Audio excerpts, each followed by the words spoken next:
কানের লাল গালিচায় মুগ্ধতা ছড়ালেন বাংলাদেশের ভাবনা।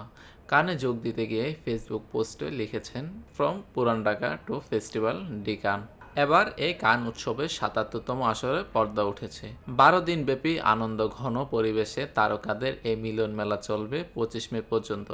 এই উৎসব ঘিরে হলিউড, বলিউড সহ বিশ্বের নামিদামি তারকায় ভরে ওঠে ফ্রান্সের কান শহর। প্রথমবারের মতো এবার কান চলচ্চিত্র উৎসবে গিয়েছেন বাংলাদেশের জনপ্রিয় অভিনেত্রী আসনা হাবিব ভাবনা, যেখানে তাকে নজরকাড়া পোশাক ও চোখ ধাঁধানো অভিনব লুকে দেখা গিয়েছে। ভাবনা সেই পোস্টে অভিনন্দন জানিয়েছেন ভক্ত অনুরাগীরা। এর আগে সেখানে পৌঁছে ভাবনা প্রথমবারের মতো ছবি দিয়ে নজর কেড়েছে। এবার সোনালী কালো বর্ণের পোশাকে মুগ্ধতা ছড়িয়েছে ভাবনা।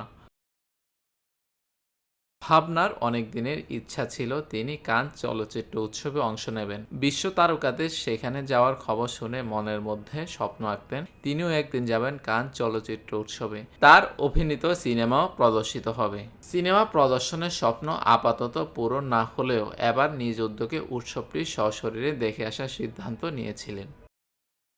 ভাবনা তার অভিনয় জীবন শুরু করেন নট আউট নাটকের মাধ্যমে। পরে তিনি একের পর এক টিভি ধারাবাহিকে কাজ করতে থাকেন। ২০১৭ সালে তিনি তার চলচ্চিত্র ক্যারিয়ার শুরু করেন ভয়ঙ্কর সুন্দর চলচ্চিত্রের মাধ্যমে।